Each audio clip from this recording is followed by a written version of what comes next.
with the me-bounce thing, y'all ate that up. Because rebounds, me-bounce, rebounds, key-bounce, T-bounce, T-bounce, anything that comes off that board, it's mine.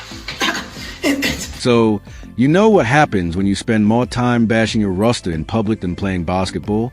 Eventually, the organization looks about and concludes you may not be as important as you believe you are. Angel Reese recently had that exact wake-up call when the Chicago Sky front office made their decision very plain.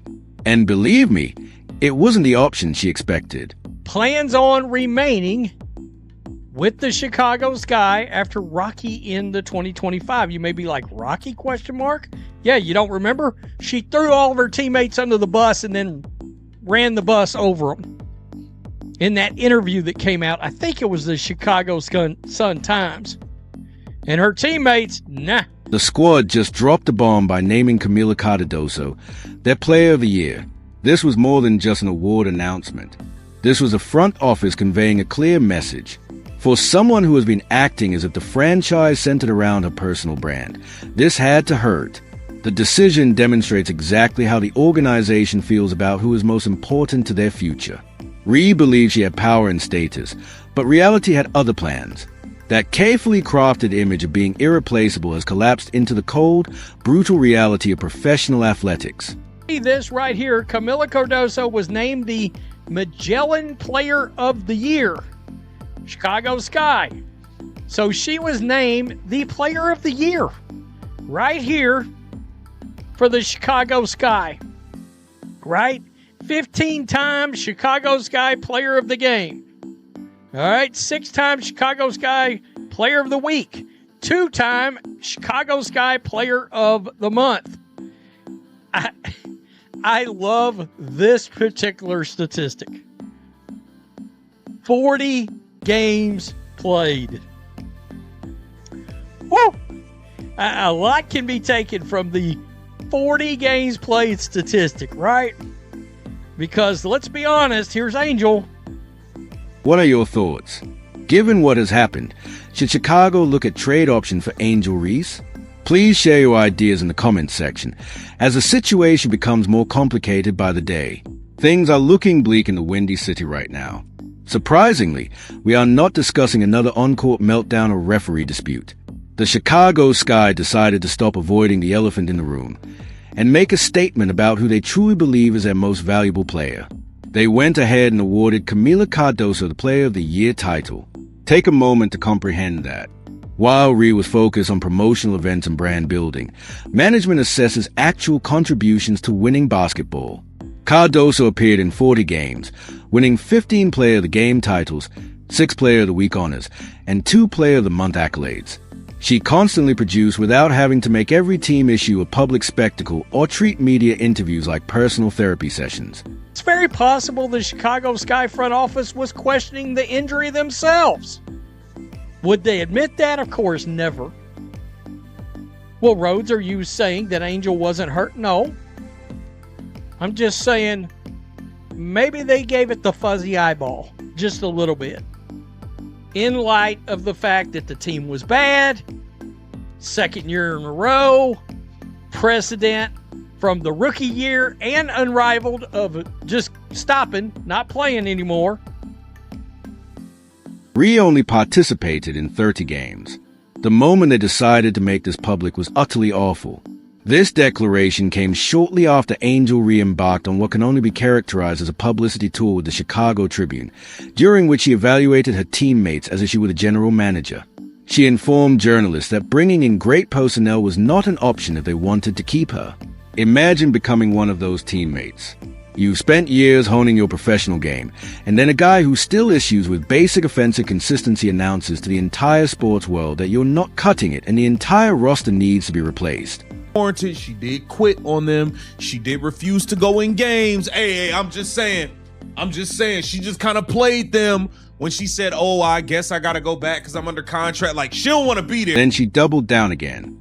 There was no subtlety involved. She made it abundantly plain that she was dissatisfied with what had happened this season and effectively designated herself as unofficial personnel director, implying that she would be helpful in attracting quality players to Chicago. The confidence required to make those sentiments public is amazing in its own right. Wanting your team to improve is quite understandable. Publicly blaming your teammates for failure while you're directly accountable for more turnovers than nearly anyone in the league is a completely different story. Ree did not simply condemn during private team meetings. She went straight to reporters and told them that her present teammates were the problem. She effectively communicated to everyone in the locker room that she saw them as lacking for her aims. Some of it was deserved. Interview 6. Let's also talk about the contempt shown to experienced players, which was particularly appalling. Courtney Vanderloot has established a legacy in this league. 2 championship rings, 5 All-Star choices, and a solid understanding of what championship basketball entails. Ree had the nerve to say that the squad could not rely on Courtney owing to age-related concerns and availability issues. Vanderloot had to answer openly, telling people that age does not limit her game and that she will return in even better shape. When veteran players are obliged to defend themselves in the press because of your statements, you have not only harmed team cohesion, but entirely destroyed it. The front office had previously taken major steps to help Reese's development.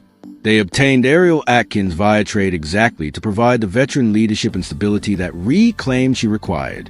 They gave up future draft resources and reorganized the roster with the development as the major concern. And there she was, publicly saying that their efforts had fallen short of expectations.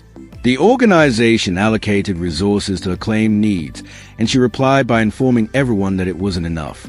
Vanderloot's reaction highlighted the distinction between actual leadership traits and legitimate aspirations for better circumstances.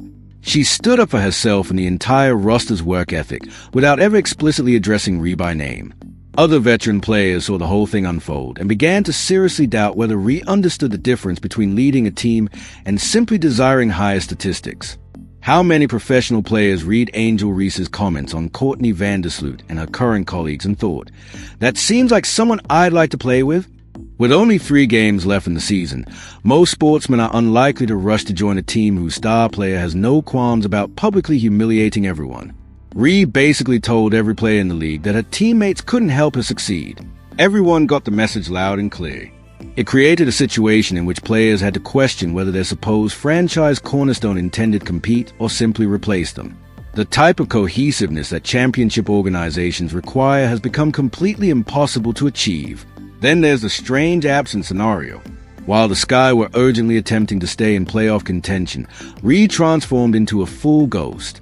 Her injured status became more secure than government secrets. Initially, it was reported as a back issue. Then she was labeled as day-to-day for weeks, with no specific medical information or schedule. Coaches struggled to design regular rotation plans.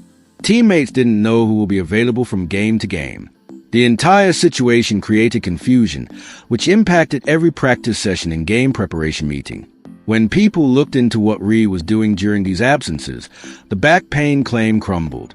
She flew to Indiana to promote her Reebok sneaker line rather than cheering on her team from the bench during games. She made statements about taking over a rival's region as her own colleagues were being destroyed back in Chicago. She zealously advertised her shoe launch on social media as if it were the most important event happening, totally ignoring the fact that her team was in a downward spiral. Fans began referring to her as a vanishing act since she seemed to disappear anytime accountability was expected. The sheer absence of clear communication exacerbated the situation. Other organizations offered detailed injury updates and reasonable recovery forecasts. Chicago just kept repeating it on a daily basis, as if they were protecting confidential information. Her technical foul accumulation indicated a more worrying story about her ability to maintain control under duress. Ree committed 8 technical fouls throughout the season, resulting in an immediate ban. The final technical occurred when she collided with Ailey Edwards' head while pushing for a rebound. The league did not hesitate to impose a required punishment. The punishment came shortly before a crucial game against the Indiana Fever, which was exactly what everyone wanted to see. Reese's failure to control her emotions harmed her squad at the worst possible time. The Sky organization had to enforce even stricter discipline. They suspended Ree for conduct detrimental to the squad, citing words he made during the required league media availability. The crew kept the specifics private, but the label alone spoke volumes. Ree had crossed professional limits that companies just could not overlook.